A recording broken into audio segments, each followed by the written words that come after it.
All right, welcome everyone to the Tuesday, August 13th, 2024 work study meeting. If we could all stand up for the Pledge of Allegiance.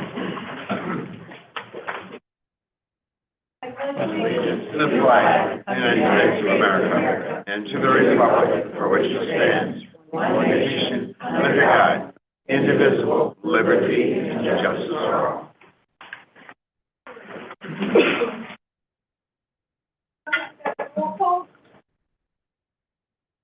Director Asner. Here. Director Mott. Director Sartorius. Here. Director Judah. Here. Director State. Here. Vice President Cuneo. Here. President Patra. Here. First on our agenda, we have 2.01, DESI's finance changes to capital funds.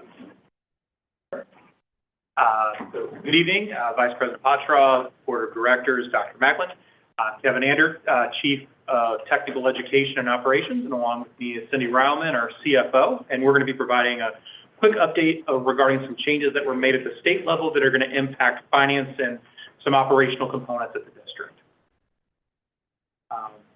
Slides up there. There we go. Okay. So DESI released a memo in May of 2024. It was a part of their general finance update. Buried in that, on page 4, in a little box in the corner, was a statement about some changes that were being made by the State Auditor's Office. So the State Auditor's Office changed Rule 15 CSR 40-2.031. And what that changed was a number of things that was involving the capitalization threshold. And so what that means is the guidelines for what is considered to be capital equipment versus general operating is what the difference is. So beginning July 1, that change upped the threshold from the current guideline, which would have been anything that's going to last more than a year, that costs more than $1,000 was considered a capital item. Under the new guidance, that threshold jumped all the way up to $5,000. And so that was a big jump, and that potentially has some changes here for the district, which we'll talk about in the next slide. So what does that mean for us for finance? So under the new guidance, the number of capital purchases that we have as a district is going to decrease. And Cindy's going to talk about that a little bit more here in a moment. We have a lot of purchases that are happening in that $1,000 to $4,999 range. This $5,000 threshold is aligning the state of Missouri with what the federal guidance is. So the federal guidance was updated about 3 years ago, and a lot of it was in response to inflation post-COVID. Just the number of items that are over that $1,000 threshold, there's a lot that's falling into that space that used to be below $1,000 and wouldn't have been considered capital equipment.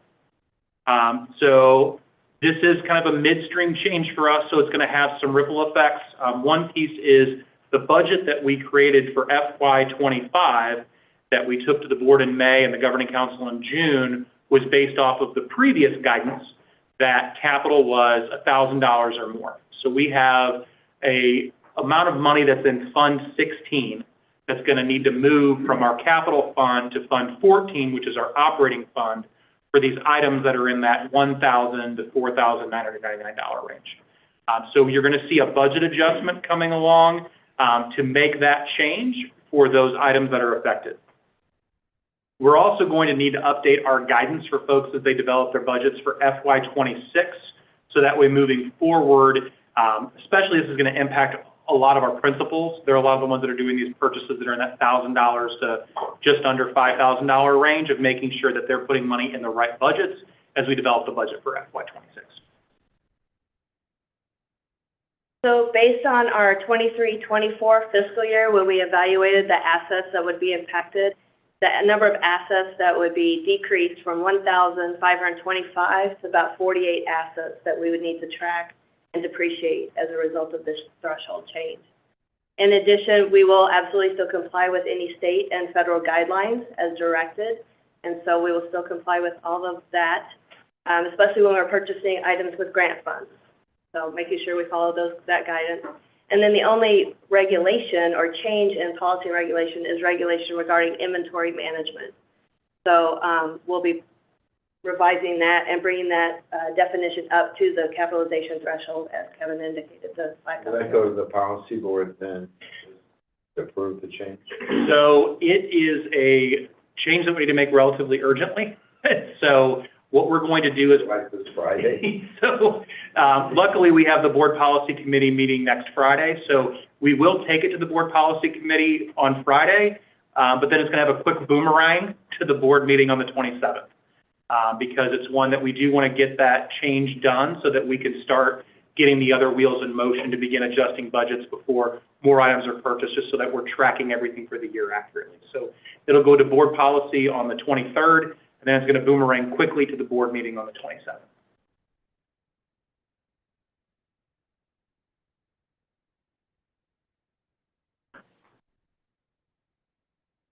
Other questions? Does the governing council need to approve this change as well? So this is not a change that has to be approved by the governing council. It's really in the accounting realm, so we only have one policy, the inventory management, that's impacted by it.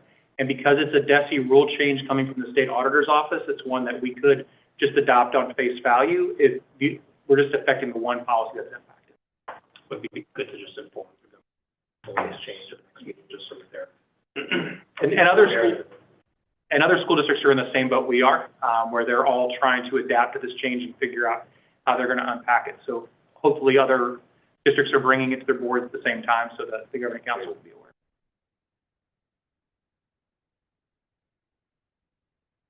Any other questions? I do. So as we're talking about this change, and you may not have this answer, it's a really big question, or maybe you have it right up to the limit of your time. Do you know the total dollar amount that might be associated with that? And I'm leaning to this question, that one of our writing the shift plans is to shift money from capital to operating funds. Is the number large enough that we then need to consider shifting more from capital into operating, or is the aggregate number not that big? And if you don't know, can you give us that perspective? And so it's something we're going to have to unpack of what that number is, because a couple changes that we made this year that's going to impact the FY25 number. Like if we were in FY24, I would say it's likely going to be bigger, but we made that shift to leasing computers, and that was where a lot of our just over the $1,000 threshold was coming in with the purchase of computers. But now that we're using the leases for new laptops, that's shifted that money where that's going to stay in operating, where otherwise that would have been funding, and that would have been a significant amount of money, near $1 million that we were able to move by switching to the leases. And then we have a lot of, like as Cindy talked about, we have 48-ish assets, but a lot of those are high-ticket items. Those are school buses that are going to be $150,000 or more. So as we start looking at this line by line, we'll be able to get you what that number is going to look like. Just curious to see what that is. Yeah, but had we not made that change with technology, it would have been a larger change for FY25. Any other questions? Let's go to 2.02, the budget work study.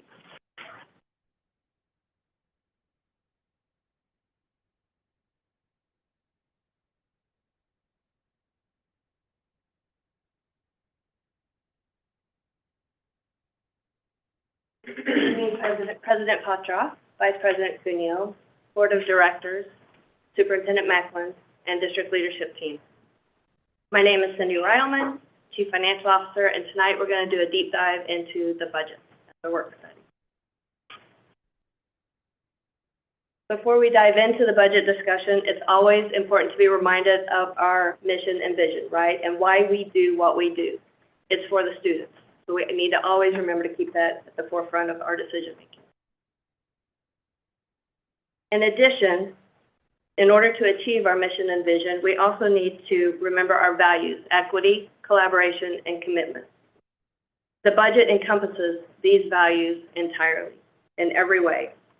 Through the budget process, we absolutely need to be committed to working with all of our stakeholders to ensure that looking at our resources holistically and the impact it has on our stakeholders. The budget process also encompasses collaboration at every level, working to provide the resources to ensure our students excel to their greatest potential. And finally, the budget should follow a process that works to distribute resources in an equitable manner for our students, staff, school locations, and departments. As I reviewed the June 3rd Governing Council meeting presentation again, I was reminded of the goals that were presented at that meeting. These goals still hold true for the fiscal year 2025 budget presented tonight. You will see as we progress through this presentation that we will continue to focus on staffing as we work to right the ship. I know that the district has the right people in the right positions with the expertise to turn the ship around and make this happen. Staffing continues to be a huge factor in the fiscal stability and responsibility of the district. When we get to that slide about staffing, we will discuss what those steps and measures might look like. We will also look at the capital projects reallocation of the tax levy and see the impact it can have on our fiscal year 2025 budget. It is important to look at the effect now, since we will be having our tax rate hearing and presenting the tax rate recommendation to the board in September so that it can be certified by the county by October 1st. And then finally, we will discuss some of our non-wage cost containment measures as well. First, let's look at how we ended fiscal year 24. It's important to note that we have not completely closed fiscal year 24, as we still have some accruals and journal entries that need to be made. Accruals are typically made for a 60-day time period, which would mean August 31st.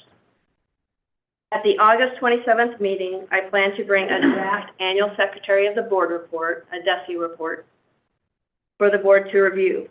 This will be the first official financial report that will get submitted to the Missouri Department of Elementary and Secondary Education and will show how we did for fiscal year 2024. But again, keep in mind there still might be accruals and even audit adjustments that still may need to be made. Could you, as you go through this, could you give us a percentage one way or another on what you think it may change? Yeah, I have some highlighted revenues as we go through the key ones I think the accruals will be impacted by. If I can address that. So this slide, our tentative fiscal year 24, includes both fiscal year 2023 actuals, as well as the 23-24 budget and the tentative actuals. Again, accruals can be made.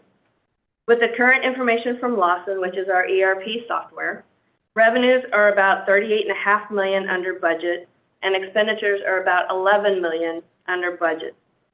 As you can see, the result is a net decrease of $72.6 million, which lowers our fund balance to about $290 million and a fund balance percentage of 50.95.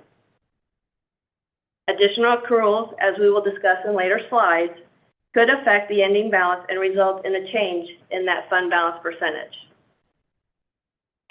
The board has been provided some Post-it notes to write questions and notes on. The slide for this slide's question is, what stands out to you in this financial information? So what we'd like for you to do, and gallery walk, this slide is over here on this easel behind me on the left. So what we'd like for you to do is write any notes or questions you have on your Post-it notes and to go put them on this first easel over here for tentative fiscal year 24 fund balance. And then after everybody puts their Post-it notes on, you guys can kind of read each other's, digest, and kind of soak up the information while you're there at the easel. Does that make sense? Yes.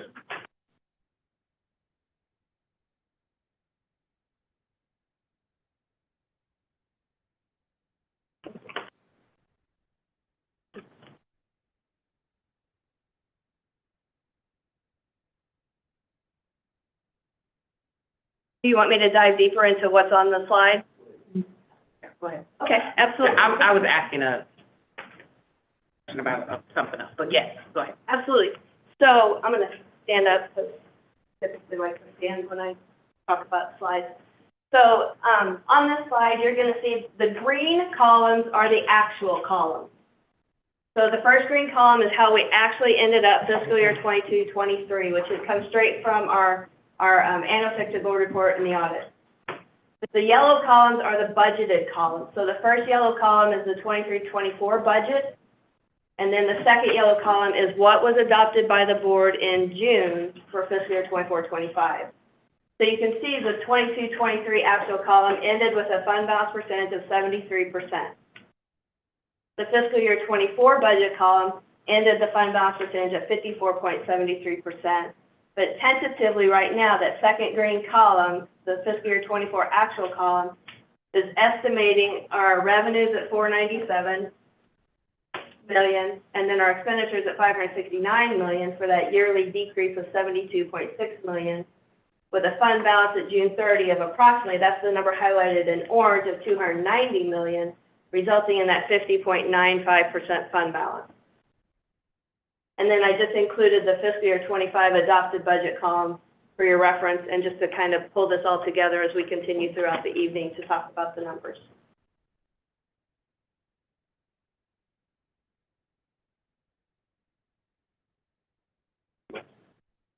Yes, please. When you're ready, please go ahead and put your sticky notes on the easel over here behind Kevin and by Wendy.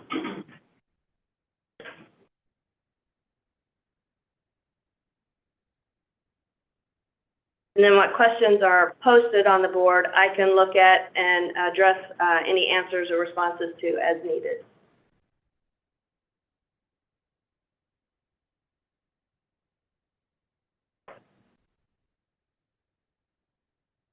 Wait till we get everybody's up.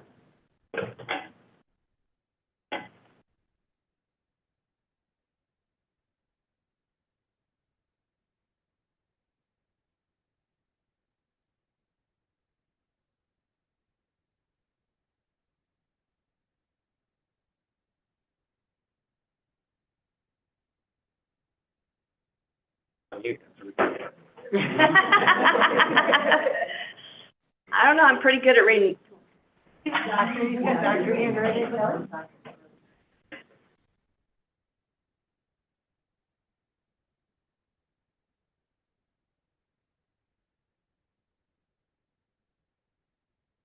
And you can do more than one sticky note if you need to.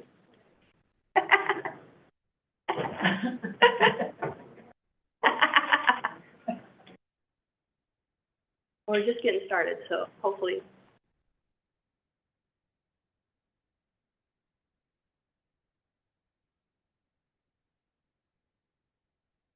Kelly's offered to read them to us. They're all supposed to. Director Sue, I'm gonna have to do some writing. Oh, wait, that one's mine. Sue does worse than me. Teeny tiny prints mine.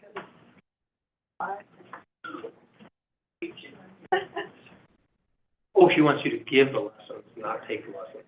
That makes some sense. Yeah, the kindergarten teacher giving writing. Well, I thought I was a bit surprised. Perfect convention. Hopefully, as we go throughout, because I know this is a long evening and a lot of information is going to be shared, we'll have a couple more opportunities to do this so we can get moving and get the blood flowing every now and then.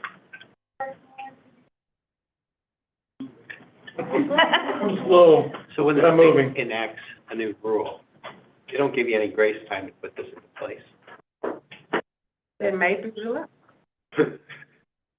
You mean, are you talking about the capitalization threshold Yeah. that they just said? Well, I mean, I guess if districts didn't want to, if they wanted to keep their 1,000 threshold, they could. It is technically a district decision, but, State's gonna hold you accountable anyway for it, so you might as well get it done. yes, and it actually makes it easier on districts ultimately. Yeah, because it's less that have to. Paperwork. Yeah. Have the principals been told about all this too, I guess, so they can start looking at their budget here? That'll come more in October when we start. I'm creating a budget planning manual, and then we'll start that process around October, I believe.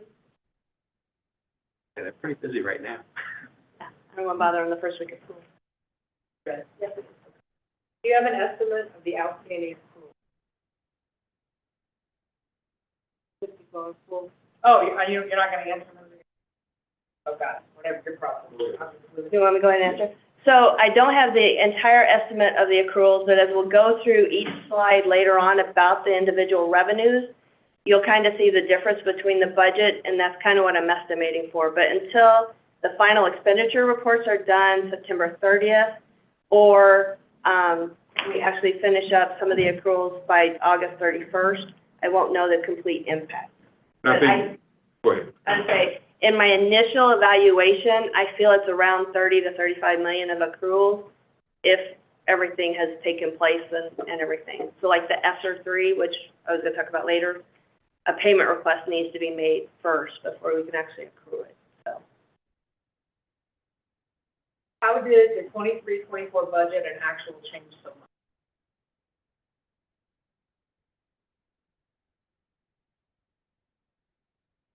Just the FY '24 budget? Can you ask that question? How did the 23-24 budget and actual change so much? Oh, between the 54% fund balance and the 50%? The biggest difference between those two columns is the revenues not coming in as budgeted was the significant piece. That's why the percentage has gone down, and that's why the fund balance, ending fund balance has decreased, mostly the revenue impact. Why was there such a big difference in the contracted services? Don't know the answer to that question at this moment in time. We'll talk about some of the more expensive expenditures in purchase services as we get into a slide later on. This was under the revenue Yeah, this was section. under the. Oh. Under the revenue section. Contracted services. There's close to $5 million Yeah. difference. I was Yeah. trying to figure out why. Yeah, that was my question too. Yeah, so, that is in the later slide. We are investigating that because I'm not sure if it has to do with billing or if it has to do with accruals. So I'm still working on that. When we go back to the question that was asked on why is there such a large difference between the total revenues and the actual revenues? And that's a massive drop. And we're expecting that to go up close to 50,000, 45, 46 million next year. Is that just an anomaly in 23, 24? Or what happened? Still investigating at this point in time. That's a lot of bucks. Yes, sir. It was reassessment. Reassessment was last year. Yeah, it always an odd year, yes. That could have been the issue, is the reassessment, and that the property's assessing quite where we thought they were, the trend. I didn't notice anything in current taxes that jumped out at me. I didn't notice much in local. It was the state and the federal that really caught, and the contracted services that caught my eyes for the revenue difference. And those were based on COVID numbers, weren't they, last year?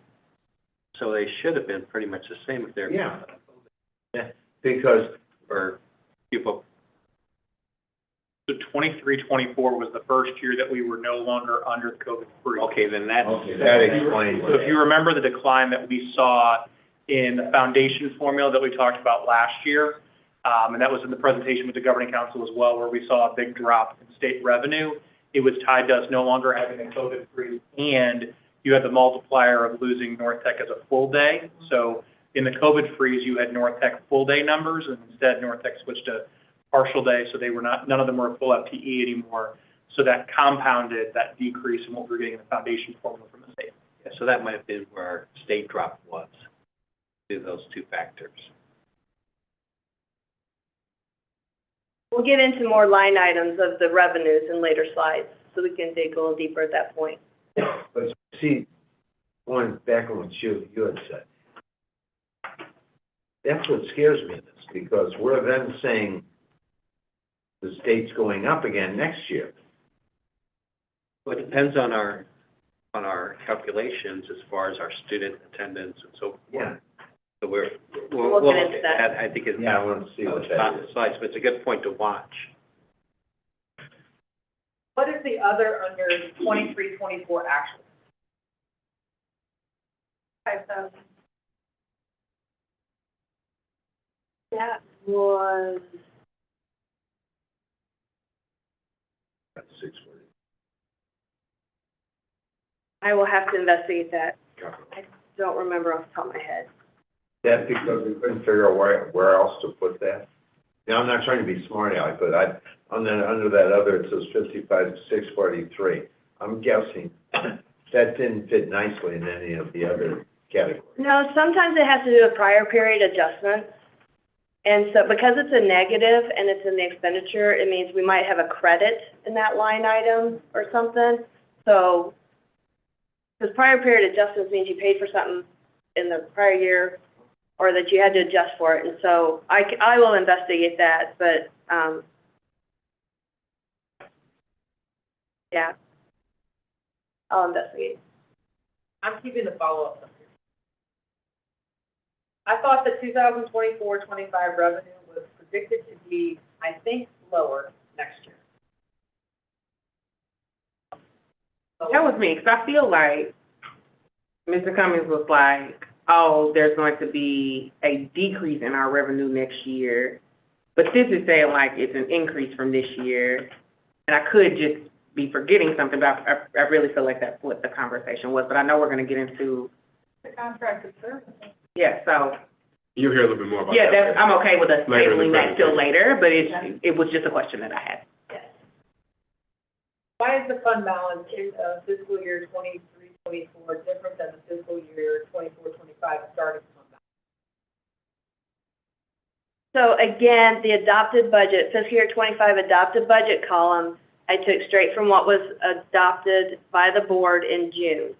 So I think the expectation at that point was that beginning balance would be a different number. So I didn't change anything, right? I kept that number. And you'll see in later slides that I'll put in my calculations, you'll see that I've started with the $290 million number going forward.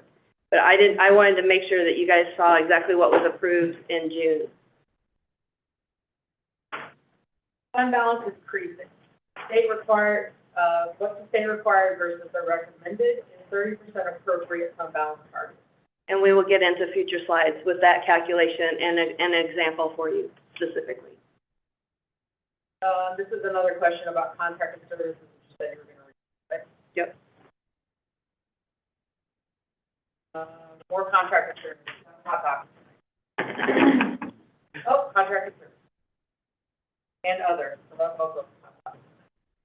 Why were the projections for our revenues from the 24-25 adopted budget off from the actual 23-24 revenues by $45 million, considering approval?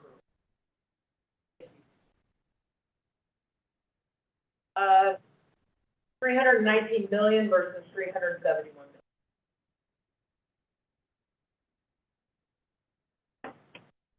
I think that's the salaries, increase from 2022, 2023 to the 2023-24 budget. Yeah. That's the salary increases that took place. Noticing that question. Yeah, and we do want to keep that in the forefront of our mind because that is what has driven the whole fund balance concern, driving, declining so much in the future. So that increase from 319 to 371 million is a key factor that we have to pay attention to.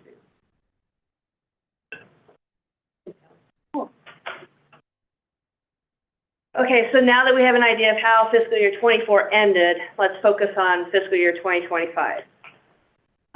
So before we dig into the slides, though, I want to share my approach before we do this deep dive. So my approach in trying to really get a handle on the budget here at SSD was to take the approach I've done in the past and go through the calculations, the assessed valuation, the tax rate, all the calculations that go into the revenue assumptions. And then on the expenditure side, I took more of an approach as to, okay, what can we do to either come in under budget for expenditures or reduce our budget for expenditures? So we'll kind of get more into that, but I want to kind of give you an idea of my approach to this deep dive. So our format for tonight, for our presentation, we're going to talk about revenues, and then we'll open it up to the board for questions and answers about revenues. And then we'll talk about expenditures, and then you'll have an opportunity to ask questions about expenditures. And then we'll talk about writing the shifts and forecasting. We'll have some budget timelines, and then we'll finalize with final Q&A opportunity for you guys for those three areas as well. So kind of break it up a little bit, as well as with some more easels and questions from the board. Okay, so major revenue assumptions. So for local revenues, the majority of them come from our current taxes, which is calculated based on the assessed valuation times the projected tax rate. So at this point, it's all projection, right? It's estimates. In addition, the district receives sales tax, or what we call Proposition C revenues, which is based on the economic growth of the state of Missouri and paid on the district's prior year weighted average daily attendance number. All of these factors we'll dive into in later slides. And finally, the district has a significant opportunity to maximize our earnings on investments as we look into what the Federal Open Market Committee is doing for the remainder of the year and what the economists are saying might happen with federal funds target rate. In regards to county revenues, the majority of that comes from our state assessed road and utility money, which is apportioned by a district's tax rate. And I'll explain that on a later slide as well. And then state revenues are comprised primarily of our state aid or foundation formula, which is the basic formula, plus classroom, or what we call our gaming money that we track from the state. And then we'll look at the factors and the calculations that go into all of these revenue estimates as well. And then finally, for federal revenues, the primary sources are Medicaid and IDEA revenues. So this slide shows the assessed valuation and trends for the historical total assessed valuation, but I also wanted to provide an opportunity to forecast out what our assessed valuation could look like in the next 3 to 5 years. So the forecasted assessed valuations are based on an average of a rolling 8 years prior related values and their changes. And by that, what I mean by rolling 8 years is I took the assessed valuation change for each reassessment year, so 09, 10, 11, 12, 13, 14, 15, 16, all the odd years that are indicated by reassessment year, took that average to then project out what our trend would be for the next 3 to 5 years. By using the 8 years of the average calculation, it helps minimize the impact of COVID on the recovery, COVID recovery impact. But we'll need to make sure that we continue to evaluate our assessed valuations going forward and see how COVID is truly impacting our assessed valuations going forward. The same process was done for non-reassessment years. So the even years, the non-reassessment years, that rolling 8-year average was done, and that's how I calculated the projected, forecasted assessed valuations for the non-reassessment years. Why was there such a large increase 23, 24? The reassessment reassessed valuations, many counties in St. Louis County and across the state actually had significant increases in assessed value, especially regarding personal property. So if you remember, used vehicles were still very expensive. Used trucks, still $50,000, $60,000.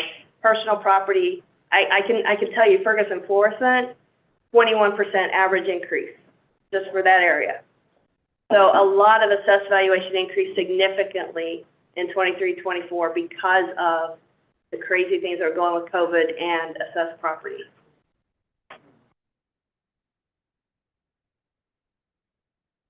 And just being able to forecast out, and these assumptions can change, we can talk about them, but just being able to forecast out helps us kind of create those factors that will also help with our revenues and really try to put together a good financial forecast going forward. So this slide, I did the same thing with our tax rates, right? Same approach for tax rates and trends. All the historical information for our tax rates are up there, and I got these off from the FY25, the budget that was adopted. And then the same approach was taken for the projected or forecasted tax rates going forward as well for reassessment and non-reassessment years. So exact same approach as assessed valuation. And just keep in mind, so I wanted to include this as well because being able to forecast out the tax rate also helps us have an idea, are we going to need to go out for a tax rate in the future? Is 94.70 cents enough, kind of a thing in 2930? So it kind of helps us at least have some future thinking in mind so that we can really see what's going to happen or put some numbers to our forecast going forward in an overall revenue stream. Okay, the Hancock Amendment. Question. Oh, yes, sir. Tax part. We're charging in the 2018 realm, those years, $1 something, and all of a sudden it dropped back down. Is that because Hancock Amendment? Yes, great segue, yes, sir. Okay. Yep. And you're covering it, I'm just Yep. out of the game. So the Hancock Amendment protects taxpayers so that if real and personal property values increase exponentially, then the district cannot increase the tax rate more than the amount of revenue generated after deducting construction, no more than the CPI or 5%. So whichever is lesser of the two, 5% or CPI, whichever is lesser. Just to give you an idea, for 2023, the CPI was 6.5%. So we were capped by new construction at 5%. It was the lesser of the two.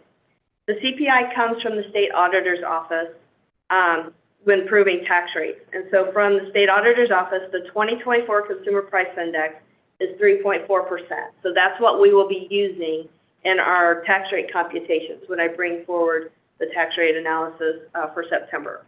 So the lesser of the two, 3.4% or 5%, we're capped at 3.4%. So in order to get the tax rate ceiling back up to the maximum authorized tax levy, the assessed valuation would have to drop substantially, or we would have to go back to the voters. So you can see on here, our maximum authorized levy is $1.1935. Our current tax rate ceiling is 0.9616 cents. So our assessed valuation would have to decrease substantially in order for us to roll our tax rate up to that maximum authorized voter approved rate of $1.19. Cindy, you mentioned construction there. If we had construction into that budget, so to speak, we could raise the amount, right? So new construction is a factor that can cause the tax rate not to decrease in non-reassessment years, So correct? if we needed a warehouse building or something, we could do construction, keep our revenue levels where they are, opposed to dropping them. Are you talking about us doing construction or a new construction? New construction project, or would it be new construction out there? Okay. And it'd be a remodeling. So, okay, so I'm going to apologize. So new construction, I think in your mind is construction-based the SSD is going to be doing. In this tax rate computation analysis, yeah, it's a figure that's given to us by the assessor, St. Louis County Assessor's Office, that says, in the county, this is the new construction number that you guys get to generate revenue from. So it's part of an assessed valuation number. There's no way to predict that, really, is there, until they come up with a number? Yeah, I have no idea. I've never known how the new construction, because they know what permits are being done, they know what, construction talk, all the things that, all the things that people have to do before they even start construction, yeah. Are TIF properties excluded? So they were for Steve, do you know if we deduct TIF from our assessed valuations in our calculations? I think your slide with the assessed valuation does include TIFs, but of course for tax purposes. Yeah. And I didn't see any of that from the initial assessor's office yet. So I don't have that number.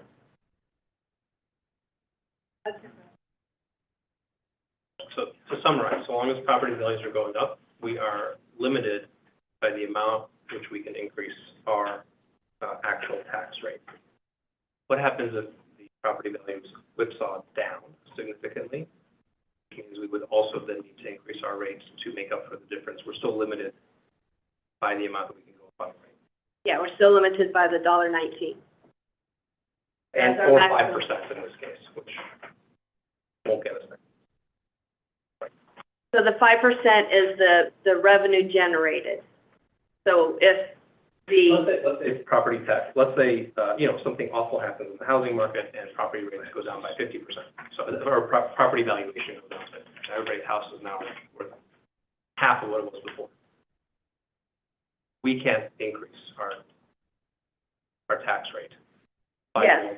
If assessed valuation drops substantially, we could go back up to our maximum authorized tax levy. We can go, if it goes Yes. down, Yes, only if it goes up, or correct. okay, so we do have, in case of a situation where property values decrease dramatically, the district is okay. Yes, Oh, yes. not 50%.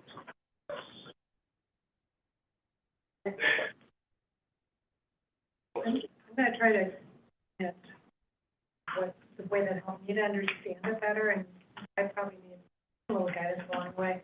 But I always thought that we were allowed as a district to gather a pool of money that is X dollar amount. And that if property values drop, then taxes go up to sort of keep with that X dollar amount of revenue. And So- then we can increase if, you're talking about, is that a way to understand it at a simplified level? Yeah, so I would add a couple words for clarification and terminology. So yes, the Hancock Amendment is designed to be revenue neutral, right? So if assessed valuations go up, tax rates go down to keep that revenue neutrality in place. Yes. Yes, that's helpful, thank you. A long time to get there. Okay. I was just bringing- No, listen, being new to board work, I'm like, this budget stuff, I'm about to get it. Thank you. Okay. Okay, so based on the numbers, the assessed valuation and the tax rate slides we just covered, this slide estimates what our current tax revenue would be based on those tax rates, those assessed valuations at a 96.5% collection rate.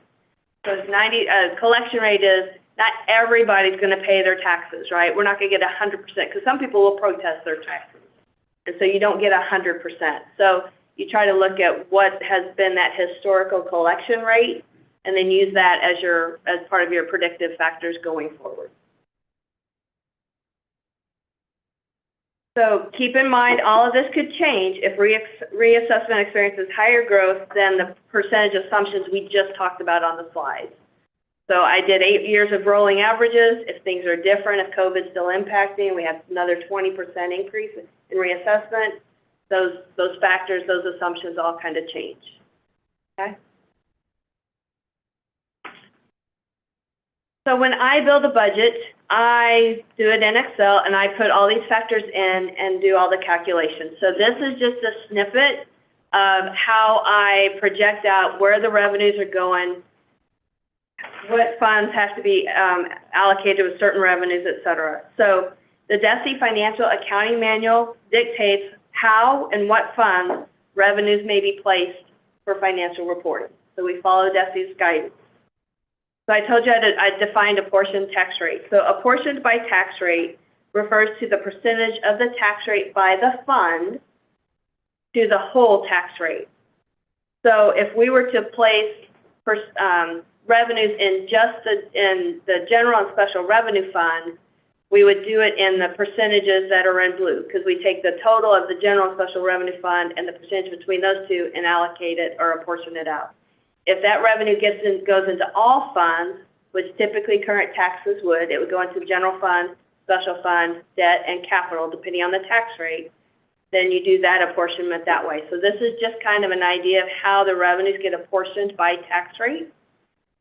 And so what I've done here in my snippet, you can see that, because I love the link as well, the 3 cents. So I've moved 3 cents out of the capital projects fund tax rate into the general fund. And so that helps do the calculation so we can kind of see the effect of what that does. Back up and give another go on that, because I just lost. Yeah. Beginning, and do you mind? Can I stand? Yes, Absolutely. please. So what happens is we allocate, we certify, and in September we'll come to the tax rate hearing, and you'll approve a tax rate by fund. And so this last year it was 42 cents in the general fund, 46 in the special revenue fund, and it was 7 cents in the capital projects fund. Well, all of that tax rate equals the 0.9616 total. So in order to determine an apportionment by the tax rate, we're gonna take that, I'm gonna use what numbers are up there now, the 45 cents in the general fund, divide it by the 96 cents, and that's my 46.8490%. So revenues, like the current tax line that gets in all three of those funds, that the 327 million gets apportioned out by those three amounts. So 153 million goes into the general fund because that's 46% of the tax rate. The 157 million goes in the teacher's fund or the special revenue fund because that's 48% of the tax rate. And then the 16.2 million goes in the capital projects fund because that's 4.9% of the tax rate. Thank you. Does that help? Yep. While you're up there. Yep. So I got that, but then the next line you have in blue, change the percentages. Right, because some revenues only go between the general and the teacher's fund. And so the numbers in green, the percentages in green, are if revenues are placed into the three funds. But if revenues are only placed into the general and special fund, then it's done at a different rate because those two, you take the 45 cents divided by the total of just those two rates together. Okay. So, yep, that's how I do those two percentages. And you can see the 100%. So those two rates together is the 91.39 cents, and then you have the 100% underneath that. That kind of, I like my colors. So that kind of explains how the percentages are for the different funds. Okay, thank you. And so you can see, based on the 3 cents moving from the capital fund to the general fund, had it been the 42 cents earlier, it would have been the $300,786,426. But by moving that 3 cents to the general fund and the 45 cents, it's now $310,995,065. So technically, that 3 cents generated just over $10 million in that general fund. If you recall, that 3 cents was pretty on point to what we talked about last year with moving that 4 cents over, and that 3 cents allowed, for the $10 million, which is a better number in the long run. Yeah.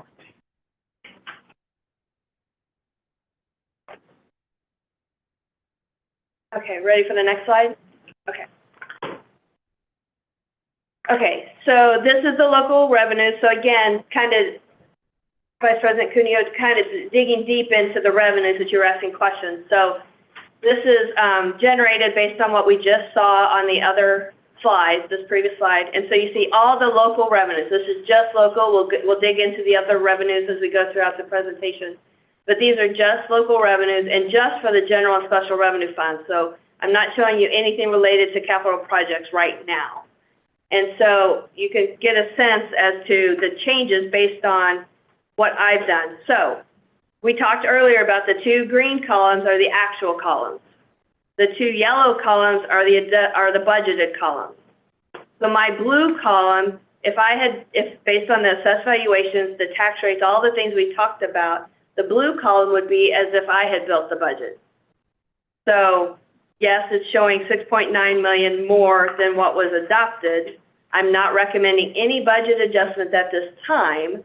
Let's get things, make sure, see what our tax rate's going to end up, see what assessed valuation is going to be, get some of those factors to make sure that the assumptions are accurate before we start relying on any of this. But right now, I would have budgeted probably about 6.9 million more based on those factors we just talked about.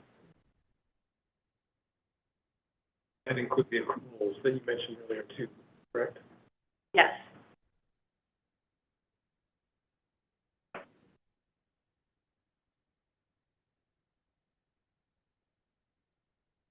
Just want to give you some time to put it in. On the next slide, we dig into sales tax a little bit deeper. So this is just a chart graph, right, showing what's happened actually for sales tax and then what's been budgeted and then that amended budget. So I included snippets on the right. These, as Kevin mentioned previously this evening, the school finance memo comes out monthly. The snippets on the right come straight from DESE school finance memo. You can see the fiscal year 2024 budget for Prop C, which is sales tax, of $1,475.09. And for fiscal year 2025, the budget number was $1,513. So even though our ADA might be declining, and we'll get into that in future slides as well, the increase in the funding going from 1475 to 1513 helps offset potential reductions in this revenue source.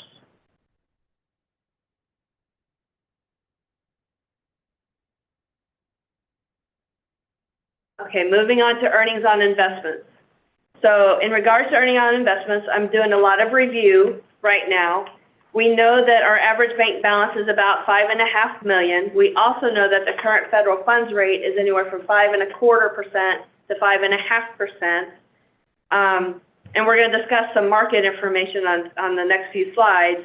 But we're also, as a business and finance department, we're reviewing our cash flow analysis. We're reviewing our investment policy to make sure that we can maximize the investments, whether it's through Commerce Bank, MOCAT, MOSIP, all the options that we have. So we're reviewing all of that, making sure that we have the best investments and can maximize our revenues the best way possible while also maintaining, also complying with our policies. In addition, there could be a potential revenue generations through rebates just through our daily operations. So we're looking at that as well and how to incorporate some rebates just by daily operating and paying vendors. So this is just some information from Commerce Bank on the economic situation. We know, we've always heard that, you know, starting in January 2024, the Fed was going to cut rates, right? Well, it's July, well, now it's August 2024, and the Fed has yet to cut rates, right? They haven't done anything. However, this last week, market was in a little bit of turmoil, and so they really do think the Fed's going to cut rates in September. That's the expectation. But we'll keep our eyes on it, and we'll manage our investments appropriately and maximize what we can depending on what the Fed does. And then this next slide is MOCAT. So they also provide economic information to us. I get these on a regular basis as well. And so just another piece of information to share with you that I'm reading this, we're staying on top of the economic situation, and we have a lot of opportunities and everything in regards to investments of our funds. So next, we'll just start and quickly go through county revenues. I mentioned earlier that the biggest county revenue we get is state assessed road and utilities. And I included the snippet from the Deputy Accounting Manual that talks about how this revenue is apportioned by state, by the tax levy. And so you can see there's a decrease of $52,800 according to my calculations. Again, that has to do with the change of the tax rate, right? We moved the tax rate 3 cents over to the general fund. So that's the impact that would have. And then we go to state revenues. So to your point, Dr. Cuneo, about accruals and revenues. So the revenues I've highlighted in orange in the actual column for fiscal year 24, those are the ones that I'm still trying to investigate and really try to get a handle and wrap my head around. So early childhood special ed is the one that caught my attention when we looked at state revenues. So the budget was $33.8 million. We've received, last time I ran the report that generated this from our department, we had received $15 million, and so still investigating, is that an accrual? What's the effect? What's going on with that revenue? The good thing about ECSC is it's based on prior year expenditures, and it's paid 100%. So whatever we spent in 22-23, we should get in 23-24. Whatever we spend in 23-24, we'll get in 24-25. So, Any idea of why such a large drop? I don't know yet. I'm working on it. So you're expecting that we're going to Get something receive at least $27 million? Is that what I'm understanding? So I need to, I'm supposed to meet with, I'm trying to remember her name. Stacy, thank you, yes. I'm supposed to meet with Stacy next week on the status of ECSC and payment requests and NPRs and this money. You're expecting that because I just want to make sure I understand, because we spent $27 million in 2022-23, we're expecting to get at least that much. Yes, sir. 23-24, we just have to, we're about $12 million short at least. That would, yes, that would be my expectation. That's what we spent the prior year, correct. Yes. Is there a situation where that doesn't happen? I guess you have to find out why. Yeah, I've never known it not to happen, but I want to investigate before I say anything. You've only been here like a month. Thank you. It's just like your 27-day of work, but The other two big, revenues in state, of course, are the foundation program, which is that basic formula amount, and then the gaming revenues, right? And we'll cover about how those calculations are derived and what generates those revenues, in the next few slides. But that's the $1.1 million for foundation program and the slight decrease in gaming. We'll talk about how that comes into play. But again, you know, based on my calculations, it could be about just under $1 million increase, in those two revenue streams. So, but again, we'll follow up and make sure everything is true before we bring any amendments to the board. Pardon, which line again is the gaming? The gaming is 5319, basic formula gaming, so it has the 884,388 in the blue column. We would have passed sports betting, what would that have done? It would, that would have been generating more money out of that? If the legislature wrote that as part of gaming funds, then the sports betting, if it increased the gaming funds, then yes, it would be part of this money, a portion for schools. It very much depends on how the legislation is written. Because what's been filed in Missouri has replicated other states, but it's not written like the lotto, where the lotto is earmarked for the gaming fund. Same with casinos is earmarked for the gaming fund. You have not seen that same trend with sports betting. But it all depends on what would pass in the legislature. Cindy's exactly right on that it comes down to that language. Yeah, that's besides. No, I've got a son that counselors. He's always driving over to Illinois to bet. But on the other side, I'm thinking that's a large shot. And I was trying to figure, would we benefit from that? Or we don't know yet? Potentially, it just depends on what passes in the legislature.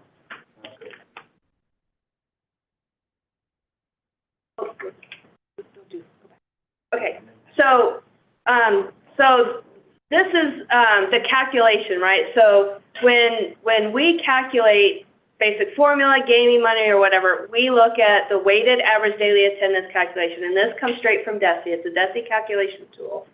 And so it helps us estimate our Prop C as well as basic formula and gaming.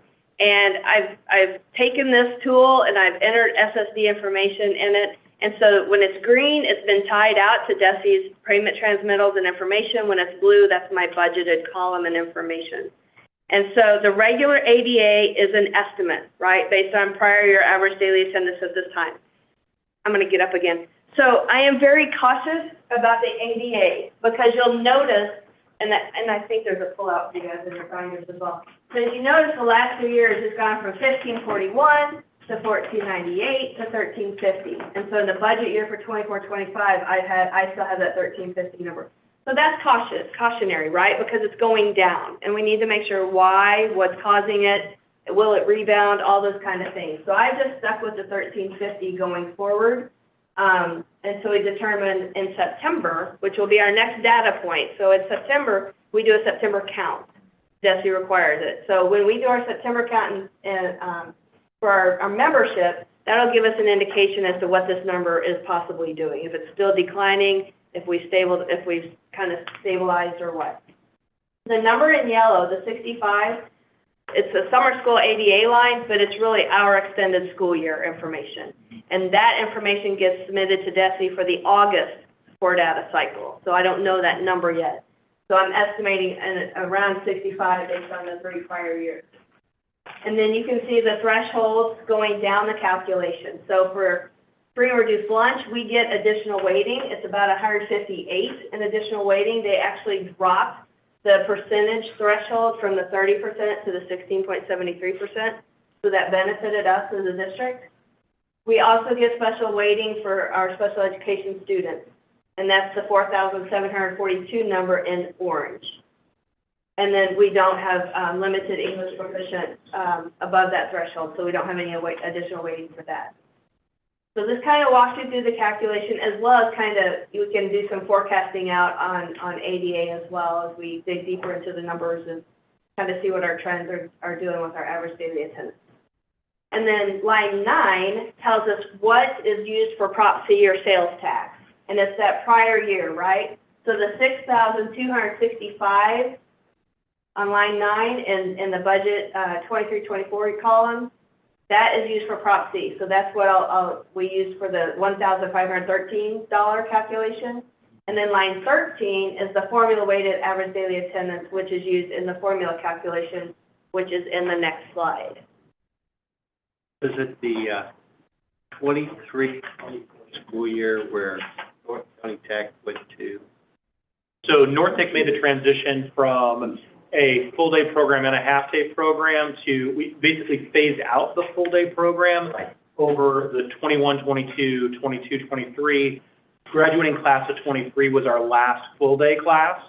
So 23-24 was the first full school year of a half-day only model. So I'm wondering if that's why you're seeing a decline over those couple of years for our ADA, and now it's kind of stabilized because it's been in existence of half-day for 2 years now. When you look at the raw number of students, I mean, we went from a full-day population of about 300, then that shrunk to about 200, and that shrunk to about 50, and then to 0. So it would explain that trend line. Good observation. Thank you. All right, so moving on, next is the basic formula calculation. So again, it's part of the tool that we just talked about for weighted average daily attendance. And you can see in the yellow, the 6,251 number that came straight from what we just talked about for weighted average daily attendance. Yeah, I'm sorry. I have a question about the last slide. I'm before sorry. we get too far away. Yeah. Could you tell us why line 7 and 8 have zeros? That's a regular term pre-K ADA. I know you're looking into pre-K. Yes, so this is, they allowed pre-K, so it's not early child special ed, it's early childhood.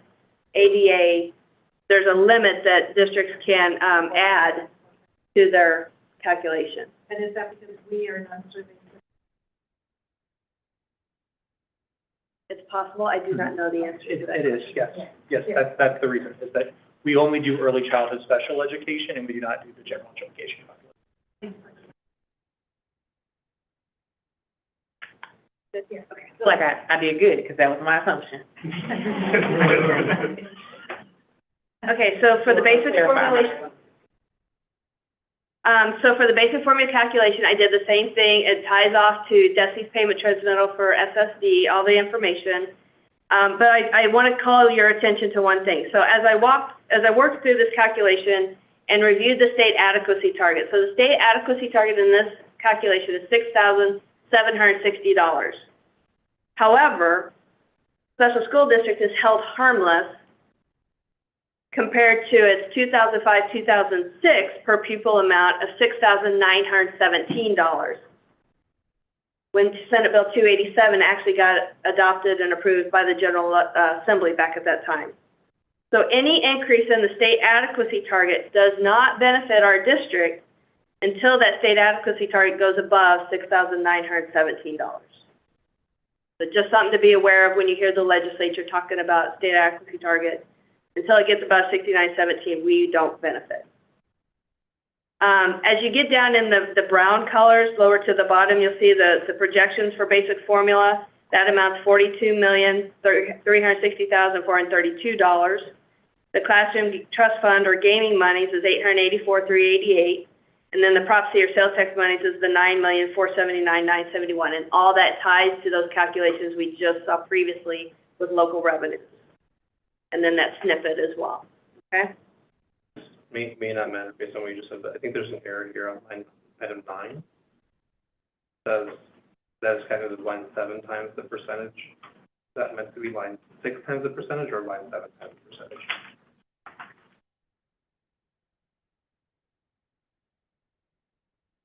So this might be a good time, because this is our time for the other gallery walk.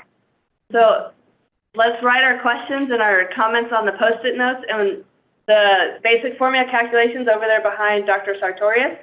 And so we can put our Post-it notes on there, and I will double check that question while you guys are writing questions.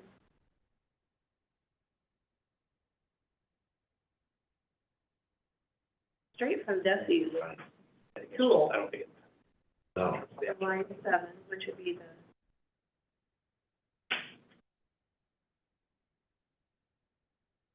the 49, 594. I think it's a meaningless typo as opposed to like an actual calculation error. Is that right? Yeah, no, you're right, because it would be line 6 of their calculation. I'm gonna blame Desi on that, though. Exactly. As opposed to being a major calculation error that affects us in some way, at least it is held harmless, so. That's-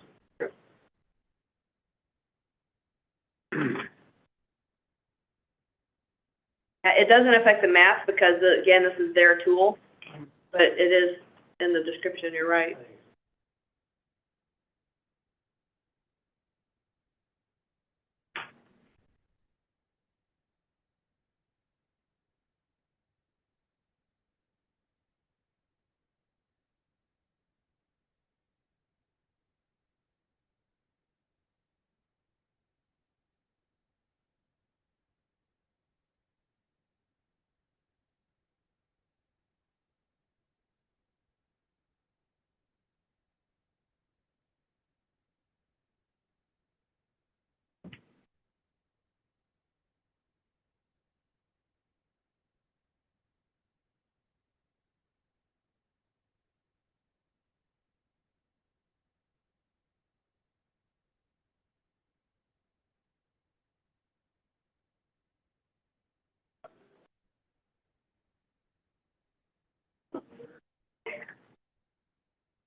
Any other closing notes?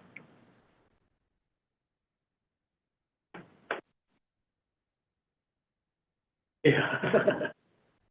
There's a basket over here. There's a basket over here. Yeah, is that all?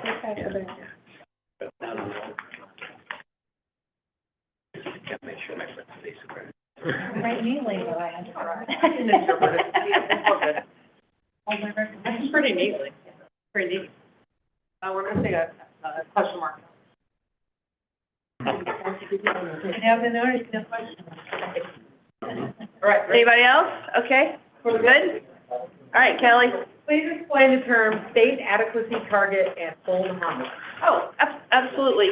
The state adequacy target is what the district, what DESI and the state legislature defined as the dollar amount that adequately educates a student in the state of Missouri.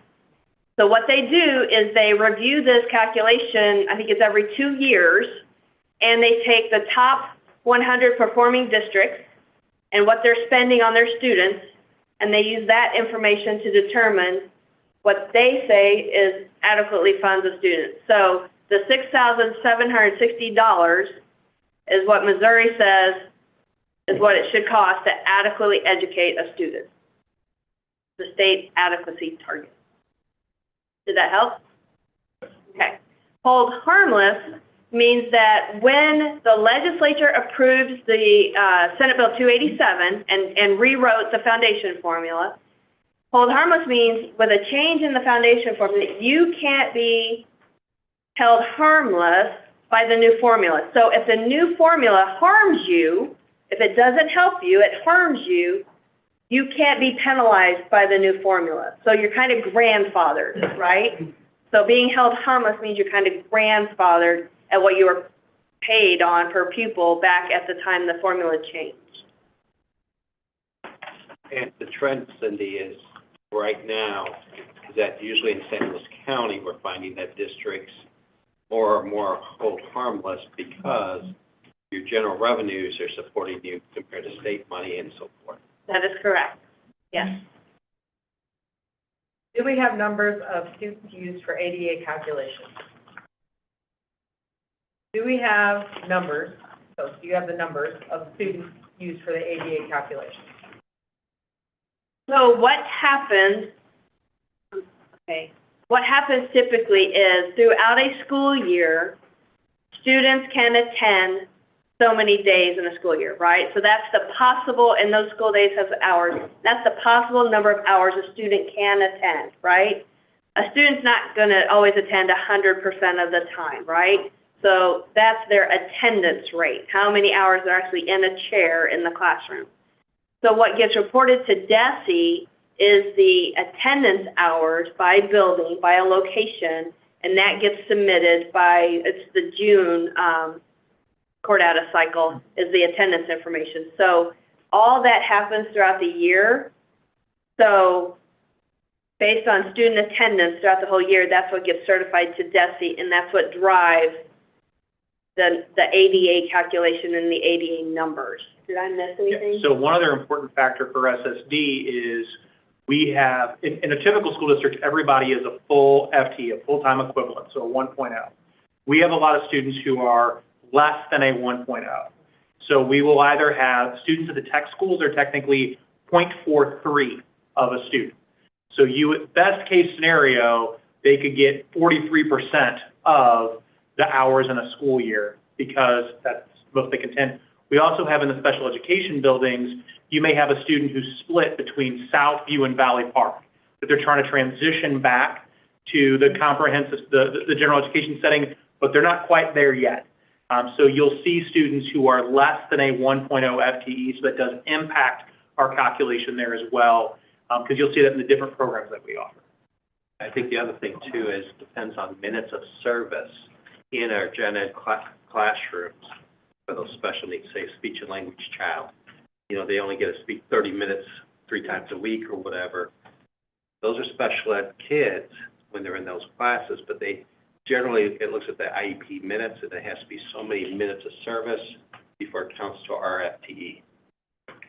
If a child is in a charter school district, but in a special education classroom, 90% of the day, 90% of the week, they're counted as one of our students. So they can't, yes. And we do a bill back for those students through Prop C as well. So yes, they would count into our weighted average. A little more into that. Okay. That was my question, and I think it's a nugget of what I'm trying to really understand on a larger level. So I'm trying to understand, so ADA is tied to FTE, and I'm just wondering if there's a way to capture our FTE trend in this, on this page, because I think we're trending in different directions. And I just wonder, as we forecast that in the future, what kinds of FTE trends are we seeing? What does that look like for us? That's sort of where I was really trying to. Yeah. So in Cindy's data that she has here in this chart, these are the students that we own for state reporting purposes. So this graph, you are seeing the students in the tech schools, our SSD buildings, homebound, BSP, those students are the ones that are represented in these calculations. For the students who are 50% or more special education services, so they're outside of the general education program more than they're inside of the general education program, through Prop C, we do a bill back on those students. So they're not going to show up necessarily in this calculation. We do a bill back with the sending school, or for the home district for those students. So do we think FTE trends are going to? So if you look at county population, the population of the school age population of St. Louis County is on a decline. What we've had is the opposite trend of the percentage of students with disabilities has been increasing as the population has been decreasing. So that's buffered us a little bit when you look at our FTE. The other factor we have at play is enrollment in the technical schools has remained relatively flat. But even though the high school age population is declining, we're seeing more interest in that programming. And so the demand for that is staying flat. And so That's why, even though you see that we're declining a little bit, if you look at us in comparison to some other districts in St. Louis County, we have not seen as steep of a decline in our student population as you've seen in some other pockets because of those two factors. Because the identification of students with disabilities has gone up while the population overall in the county has gone down, and then tech participation has remained flat. And I know we've talked about these things in the past, I'm just looking for the correlation. Yeah, and so, and looking in that trend data, if those lines stay relatively consistent, and that's the question, is when is that disability identification going to level off? And eventually, we're going to hit a ceiling. It can't go up until infinity. So wherever that levels off, then we'll be able to kind of figure out long-term what's that student population in the county look like. But that is the other part that's the benefit for us, is we're insulated because we cover all 22 districts. So you might have a decrease in population here, but then you have an increase in population over there that offsets it. And so there's a lot of offsetting that happens. And there's a lot of mobility that happens within the county, but they're still moving within the county. So as long as they stay in the county, they're still in our umbrella. And I think one of the trends we saw too is that we are having fewer kids identified. Ones that are identified have more services, if I remember. That's what I'd like to pick up on, because we've made that statement over and over. Would the number of hours that they have in special ed, or number of minutes that they have in special ed, would this be a measurement of how severe or challenging or whatever adjective we want to use as a measure? Because we made that statement repeatedly, that while the numbers may be the same, the difficulty has gone up. If the minutes go up, is there a way to measure that? Because it would be nice to be able to say that. Yeah, and so we have a CSIP team that's digging into programming, that's looking at through that lens, and looking at minutes and programming and what the level of need is.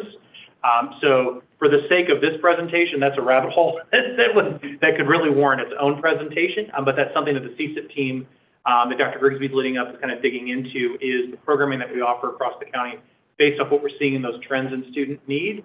And so that's something that we could provide in a separate presentation. Really, Cap, can we put that down somewhere? I would be very interested in looking at that. Since we've talked about that. While that may be not appropriate here, I'd clearly like to hear more about it. I think that might get into our staffing issue. Yeah, too, very much because, so. Yeah, we could show that we're having fewer teachers, thinking, you may not need as many teachers, but those kids are more involved. So that causes the need for more support. I also believe that there is a little bit of a narrative out there that our students are more complex than they used to be, and I don't know that that's the case. Yeah. Yeah, I would like to. We use that to acquire more staff, and I'm not sure that that's actually The case. What I'd like to see is the numbers, I'm not saying that they are or they aren't. I just know that we've made that statement repeatedly. And providing more minutes doesn't necessarily mean that students are more complex. There's a lot of factors that go into the number of minutes we provide, such as the support with buildings. I was going to say that too. What's nice is, that might be one of the factors that we're gonna look at. But I was hoping, and I know I want to get off this now, because clearly this isn't the area, but that might be something that I would like to see looked at. See, we have made statements that our students are more complex. We've used this to justify additional staff. We've used this to justify additional funds. I would like to see what measures do we have. While we're saying minutes may be one measure, may not be, as you're saying, Cal, the only measure, may not be an appropriate measure. But I'd like to see what other measures we have, and that might be an interesting discussion. I'll get off of it now. Thank you.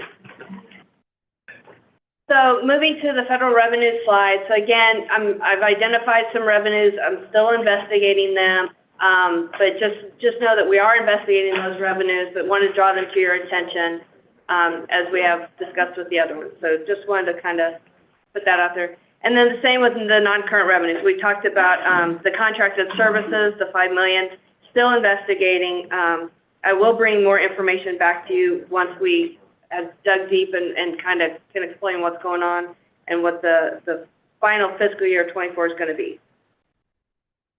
I asked a question and it wasn't answered before, so I do want to ask it here. This is the appropriate time. it looks like we're estimating still $6.2 million in our amended and budget. Considering that right now it's all $5 million, why are we assuming that it's going to be that high? So I did not touch it, in the blue column because I haven't had time to dig deep into this yet.